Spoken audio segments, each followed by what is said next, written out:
आमिर भाई, जी। इससे पहले हमें लोग ज्वाइन करें। पार्ट 1 जो है वो अभी हमने प्रेजेंट किया, और जी। इतने सालों में हमारी तरफ से कभी भी इस तरह के प्रोग्राम ना हुए थे, ना हमारा प्लान था। हमने उस दिन भी ये बात कही थी कि ये आग इनकी तरफ से लगाई गई है, हम कभी भी ये चीज ना करते। आज भी मैं प्रोग्राम देख रही थी कि जय देवी जो है वो हमारे नबी सल्लल्लाहु अलैहि वसल्लम की शान में गुस्ताखी कर रही थी, सनातनी उनको सपोर्ट कर रहे थे। हम सनातनी भाई बहनों का दिल नहीं दुखाना चाहते, और इस प्रोग्राम का पार्ट 2 ना आए, और इसके बाद की भी सीरीज, क्योंकि हमारे पास अब बहुत सारी चीजें हैं जो हम इनके बारे में एक्सपोज कर सकते हैं। तो इस चीज को अमन और शांति के साथ इस तरह रिजॉल्व किया जा सकता है कि जो सनातनी हमें सुन रहे हैं वो एक्स मुस्लिम्स को सपोर्ट करना बंद कर दें, तो ये सारे मामला आराम से निपट सकता है। भाई हमें तो चाहिए बहाना, सीधी बात है, हमने तो बजा के रख देनी है पुंगी। अब फैसला आपने करना है कि आपने उनकी गोदियों में जाके बैठना है, अपने बच्चों के, बीवी के, अपने माता पिता के खिदमत में, उनकी सेवा में जो आप पैसे वहां लगा सकते हैं, अगर तो आपने पैसे वहीं फेंकने हैं तो भाई ठीक है, फिर आप जाने, आपका काम जाने, हम जाने, हमारा काम जाने।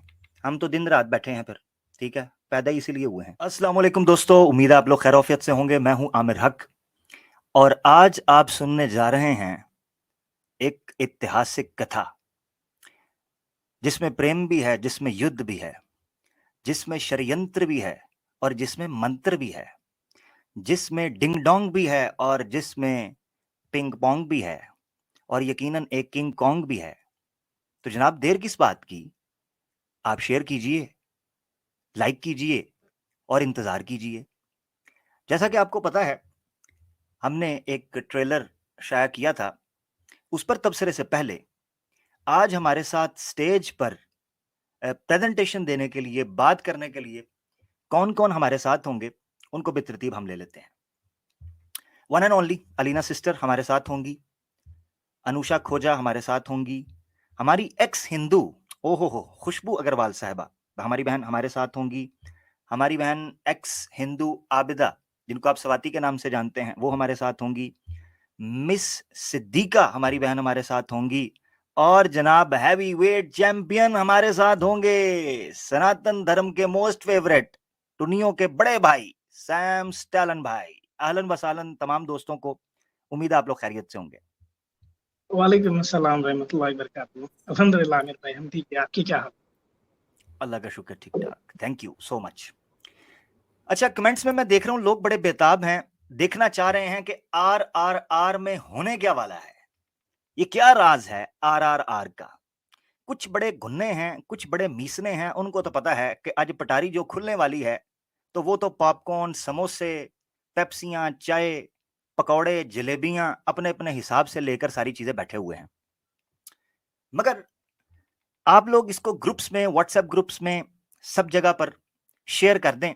मैं आपको थोड़ा सा लिंक करवाना चाहता हूं इतिहास के साथ, क्योंकि इतिहास के साथ आपका कनेक्शन बहुत जरूरी है, अशद जरूरी है। हमारे दूसरी साइड पे भी तो हमने देखना ना, सरहद पार, तो अशद जरूरी है ये ऐतिहासिक लिंक और रिश्ता। हो कुछ यूं रहा है कि जैसे जैसे समय गुजर रहा है, बड़ी तादाद में सनातन लोग जो हैं वो अपने इतिहास से टूटते जा रहे हैं। मनमर्जी की ऐतिहासिक कथाएं इनको सुनाई, पढ़ाई, दिखाई जाती रही हैं, मगर उसमें भी झोल रहा है।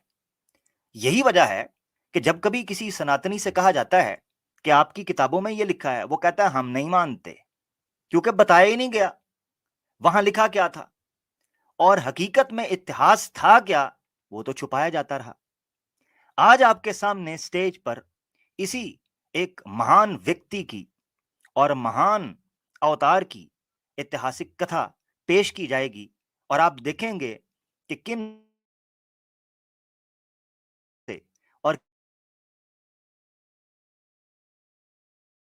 वो जीवित अपने स्क्रीन पर पाएंगे। इससे पहले मैं आगे बढ़ूं, कमेंट्स के अंदर आपने कोशिश करनी है कि किसी भी इधर उधर की बहस के अंदर उलझना नहीं है। जी, इधर उधर उलझना नहीं है, गाली गलौज से परहेज करना है, जो देता है उसको हम टिकाने लगाते जाएंगे, ठीक है, आपने नहीं देनी। एक चीज, दूसरी चीज यह है कि लिंक ओपन किया जाएगा पर्दा गिरने के बाद। अब यहां पर्दा गिरेगा, उधर सनातनियों की लुंगी गिर जाएगी। अब फैसला पब्लिक करेगी कि पर्दा गिरने के बाद लुंगी गिरती है या क्या गिरता है, यह फैसला आपने करना है। एक चीज। दूसरी चीज यह है कि हम भी आपकी तरह सामेईन हैं, दर्शक हैं, नादरीन हैं, व्यूअर्स हैं, ऑडियंस हैं। हम भी देखेंगे स्टेज के ऊपर क्या प्रेजेंट किया जाता है इस ऐतिहासिक कथा के बारे में, और ये रहस्य जो है जिसको आप करीबन 5-6 दिन से ट्रेलर की शक्ल में देख रहे थे, उस बारे में क्या होगा। और यकीनन जैसे आप इंतजार कर रहे हैं, खासतौर पर हमारे सनातनी दोस्त इंतजार कर रहे हैं कि कब जो है ना लिंक खुले और दे मार 4.5 खिड़की तोड़ माहौल बन जाए यहां पर, और वो कच्चा खाने की कोशिश कर रहे होंगे हमारे उन किरदारों को, उन कैरेक्टर्स को जो यहां पर आपके सामने वो कहानी पेश करेंगे। मगर बात अगर सबूत से हो, बात अगर दलील से हो, बात अगर फैक्ट्स एंड एविडेंसेस के साथ हो, तो मेरे दोस्तों मानने में हर्ज क्या है। आप तो बड़े दिल के लोग हो, आप तो खुलकर कहते हो ये चीज। सैम भाई, आप भी हमारे साथ रहेंगे और जो आज स्टोरी लाइन हमारे साथ चलेगी उस पर आपका तबसरा भी होता रहेगा, ठीक है सैम भाई?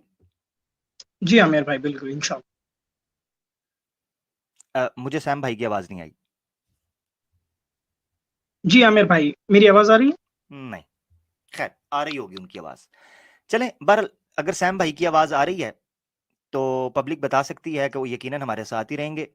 अब हम खामोश हो जाएंगे और इंतजार की घड़ियां खत्म होती हैं और आपके सामने पेश की जाती है हिंदुत्व रिसर्च की प्रेजेंटेशन RRR।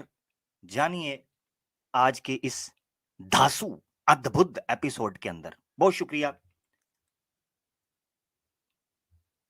जी। श्री राम कौन थे? उनका जन्म कैसे हुआ? क्या है ये अश्वमेध यज्ञ? ये सब जानने के लिए हम श्री राम जिस घर में पैदा हुए उसको थोड़ा समझते हैं। वाल्मीकि रामायण अयोध्या कांड सर्ग 34 चौपाई 10 से 13। सोऽन्तःपुरं तित्येय श्रियस्तावाक्यमब्रवीत् आर्यो ह्येति वो राजा गम्यतां तत्र माचिरम् एवमुक्ताः स्त्रियः सर्वा सुमन्त्रेण नृपाज्ञया प्रचक्रमुस्तदा भवनं भरुर्तायाज्ञशासनम् अर्धसप्तशतास्तत्र प्रमदास्ताम्रलोचना कौसल्यां परिवार्यार्थः शनैः जग्मुर्धरव्रता। मीनिंग, तब सुमंत्र ने बड़े वेग से अंतःपुर में जाकर सब स्त्रियों से कहा, देवियों, आप लोगों को महाराज बुला रहे हैं, अतः वहां शीघ्र चलें। राजा की आज्ञा से सुमंत्र के ऐसे कहने पर वे सब रानियां स्वामी का आदेश समझकर उस भवन की ओर चलीं। कुछ लाल नेत्रों वाली 350 पतिव्रता युवती स्त्रियां महारानी कौशल्या को सब ओर से घेरकर धीरे धीरे उस भवन में गईं। तो इस तरह वाल्मीकि रामायण के मुताबिक राम के पिता की 353 बीवियां थीं, जिसमें से 3 राजा की सबसे ज्यादा लोकप्रिय थीं। लेकिन अफसोस की बात है कि राजा दशरथ यानी श्री राम के पिता की 353 ऑफिशियल एंड अनऑफिशियल बीवियां होने के बावजूद एक भी औलाद न थी, जिससे साफ जाहिर होता है कि राजा दशरथ, जो कि हिंदू खुदा ब्रह्मा के बेटे मनु के एक ही अवतार थे, औलाद पैदा करने की ताकत से महरूम थे, यानी नामर्द थे। औलाद पैदा न करने की वजह से ऋषि वशिष्ठ ने उन्हें राजा दशरथ को अश्वमेधा यज्ञ करने का मशवरा दिया। अब ये अश्वमेधा यज्ञ क्या चीज है, तो आइए जानते हैं इसे भी वाल्मीकि रामायण से। बालखंड सर्ग 1 अध्याय 14 चौपाई 33। कौसल्यातं हयां तत्र परिकार्याय समं ततः कृपना इह विसासाह enam tribi parmai muda. Meaning, with great delight, coming on her queen Kaushalya reverently made circumambulation to the horse and symbolically killed the horse with 3 knives. अर्थात बड़ी प्रसन्नता के साथ रानी कौशल्या ने आदर पूर्वक घोड़े की परिक्रमा की और प्रतीकात्मक रूप से घोड़े को 3 चाकुओं से मार डाला। तो हमने देखा अश्वमेध यज्ञ एक तरह का तरीका होता है जो उस जमाने के हिंदू राजाओं की मलिकाएं गर्भवती होने के लिए किया करती थीं। वाल्मीकि रामायण के मुताबिक राम की माता कौशल्या ने एक घोड़े के गिर्द चक्कर लगाए और घोड़े को 3 चाकू मारने का इशारा किया, जबकि घोड़ा पहले से ही मारा जा चुका था। मजे की बात यह है कि राजा दशरथ यानी कि राम, श्री राम के पिता, अपनी बीवी को यह हुक्म खुद देते हैं कि वो घोड़े के साथ अश्वमेध यज्ञ करें। अब ये अश्वमेध यज्ञ के मुताबिक घोड़े की कुर्बानी की जाती है, जिसके फौरन बाद मलका को हुक्म दिया जाता है कि वो घोड़े के साथ संभोग करें। नहीं आता यकीन? तो ये लीजिए स्क्रीन पर। यजुर्वेदा 23 अध्याय 19 मंत्र 21। महिषी स्वयं मेवा शिश्र मार्कश्य खयोनो स्थयापयति अश्वदेवत्यम वाजी अश्रौ रेता धतातु मयि वीर्यः स्थापयतु की शोद्र वृषा सेक्ता रतो धाहा रेतो दधातिथि रतो धाहा वीरस्य धार्यता। मीन अर्थात क्योंकि घोड़ा मर चुका है, मुख्य रानी स्वयं मृत घोड़े का लिंग लेती हैं और उसे अपनी योनि में रख देती हैं। वे घोड़े को उसमें वीर्य छोड़ने के लिए कहती हैं, ये कहकर जोरदार नर घोड़ा वीर्य की परत मुझ में वीर्य छोड़। तो हमने जाना कि कैसे इस यज्ञ के मुताबिक श्री राम की मां ने एक मरे हुए घोड़े के साथ शारीरिक संबंध कायम किए और उस घोड़े के बच्चे की मां बनी।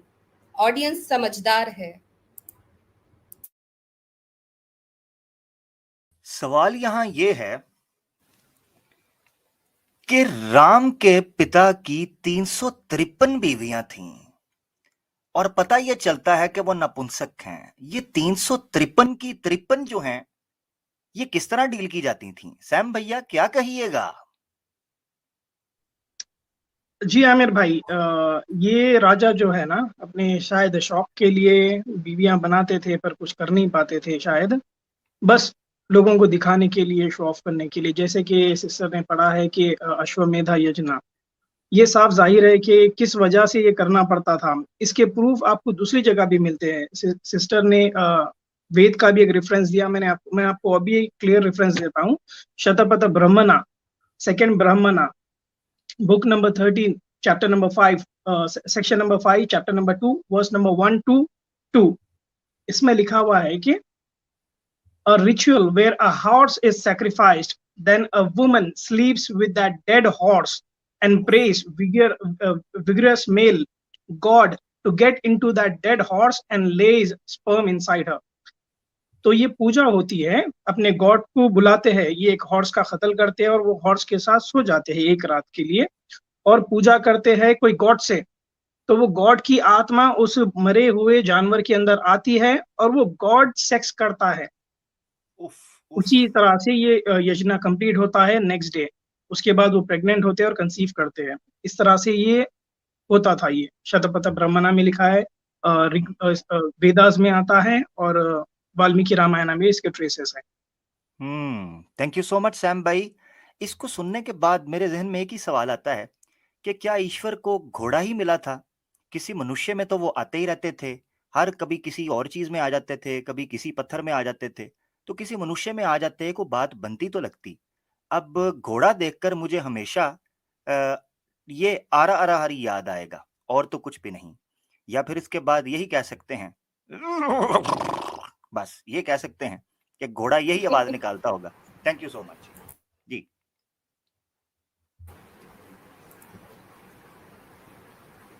वाल्मीकि रामायण के एक और हवाले के मुताबिक राम की मां कौशल्या ने पूरी एक रात मरे हुए घोड़े के साथ गुजारी और मनपसंद नतीजा हासिल करने के बाद वो मरा हुआ घोड़ा एक परिंदा बनकर उड़ गया, यानी फुर हो गया। वाल्मीकि रामायण पहला खंड अध्याय 14 चौपाई 34। पतात्रिना तदा सर्धम सुष्ठी तेना काकाते सा अवसत राजानिम एकम कौसल्या धर्म काम्यया। Meaning, Queen Kaushalya, desiring the result of ritual, disconcertedly resided one night with that horse that flew away like a bird. अर्थात रानी कौशल्या अनुष्ठान के परिणामों की इच्छा रखते हुए एक रात उस घोड़े के साथ रही जो पक्षी की तरह उड़ गया। इसी वाल्मीकि रामायण में लिखा है कि राम के पिता दशरथ ने ये अश्लील काम 3 दिन करवाया अपनी बीवियों से, ताकि वो अपने खुदाओं को खुश कर सकें और उसकी नस्ल बढ़ा दें। रेफरेंस स्क्रीन पर मौजूद है। वाल्मीकि रामायण पहला खंड अध्याय 14 चौपाई 41। उक्तम यम द्वितीयम संख्यम अतिरत्रम तथोतरम करिता तत्र बाहावो Vihita Sastra Darsanat, meaning the horse ritual is conducted only for 3 days. But Dashrath got it performed with more variously connected rituals in all his eagerness to appease gods for progeny. अर्थात अश्व अनुष्ठान केवल 3 दिनों के लिए आयोजित किया जाता है, लेकिन दशरथ ने संतान के लिए देवताओं को खुश करने की अपनी पूरी उत्सुकता के साथ इसे और अधिक विभिन्न प्रकार के अनुष्ठानों के साथ किया। और फिर घोड़े ने दिया 1 नहीं, 2 नहीं, 4 सुपुत्र। कौशल्या राम की माँ, सुमित्रा लक्ष्मण और शत्रुघ्न की माँ, कैकेयी भरत की माँ और घोड़ा इन सब का पिता। तो हिंदू सनातन धर्म की अपने शास्त्रों के मुताबिक राजा दशरथ, जो कि श्री राम और लक्ष्मण के पिता माने जाते हैं, वो हिंदुओं के खुदा श्री राम के असल में पिता नहीं बल्कि घोड़े की औलाद है। अरे बाप रे, ये तो धोती खोल रहा है। इसमें जो चीज मैं पूछना चाहता हूं और सैम भाई का तबसरा लेना चाहता हूं वो ये है कि घोड़ा जो है वो पंछी बन के फुर्र हो गया। ये साइंस मुझे समझ नहीं आई कि घोड़ा था या पंछी था, ये चक्कर क्या है। एक तो सवाल ये है, और दूसरी चीज ये है कि 3 दिन तक क्यों करवाना पड़ा। मसलन घोड़ा तो 1 दिन की कार्रवाई के अंदर जो मामला करता है कर जाता है, 3 दिन की क्या जरूरत पड़ी। और सवाल मेरा सनातनियों से ये है कि औरत की इससे ज्यादा तजलील, इससे ज्यादा बेइज्जती, इससे ज्यादा तहकीर और इससे ज्यादा डिसरिस्पेक्ट क्या होगी कि आप उस औरत को खुद बच्चा, नपुंसक आप खुद हो, नपुंसक खुद हो, और औरत को मरे हुए घोड़े के साथ 3 दिन तक रंग रलियां मनाने के लिए आप लोग कह रहे हैं, और फिर उसके बाद 4 पुत्र भी होते हैं। अब मुझे समझ आती है कि राम जी जो है ये लंबी चौड़ी कार्रवाइयां क्यों डालते थे, क्योंकि भाई घोड़ा पुत्र थे एज पर शास्त्र। ठीक है जी, सैम भाई आपका इस पर तबसरा क्या है? जी आमिर भाई, ये देखिए, ये तो कंफ्यूजन मुझे भी है भाई। शायद हमारे कोई सनातनी भाई आकर मदद करे हमारी और समझने में आसानी करे हमें। वैसे ही देखिए, इनके पास जैसे कि अब आप जैसा बोले कि वो दशरथ के बेटे कहलाए जाते थे, ना कि घोड़े के, ना कि वो गॉड के। तो इसका अभी एक रेफरेंस आता है, नियोग की प्रथा भी कुछ ऐसी ही है। अगर एक हस्बैंड अगर वाइफ से अगर कुछ नहीं कर पा रहा है तो वाइफ इन लॉज के साथ सोकर बच्चा पैदा कर सकती है, और वो बच्चा जिससे पैदा होगा वो अपने फादर नहीं कहलाएगा बल्कि वो वाइफ का हस्बैंड कहलाएगा। सेम ऐसी दशरथ जो है वो फादर कहला रहे राम के, ना कि गॉड। नियोग की भी कुछ ऐसी प्रथा है, ये हमें आकर समझाए सनातनी भाई। Thank you. क्योंकि ये बहुत ये बात कर रहे होते हैं कि देखो जी, कुछ तलाक मर्द देता है और चढ़ाई औरत के ऊपर हो जाती है, फिर ये पूरा एक हलाले के सिस्टम के ऊपर जिसको हम कंडेम करते आते हैं, जिस पूरे प्रोसीजर को, उसके ऊपर बात करते हैं। भाई नपुंसक जो है वो राम का पिता था, आपने घोड़े के साथ औरत को लटा दिया है।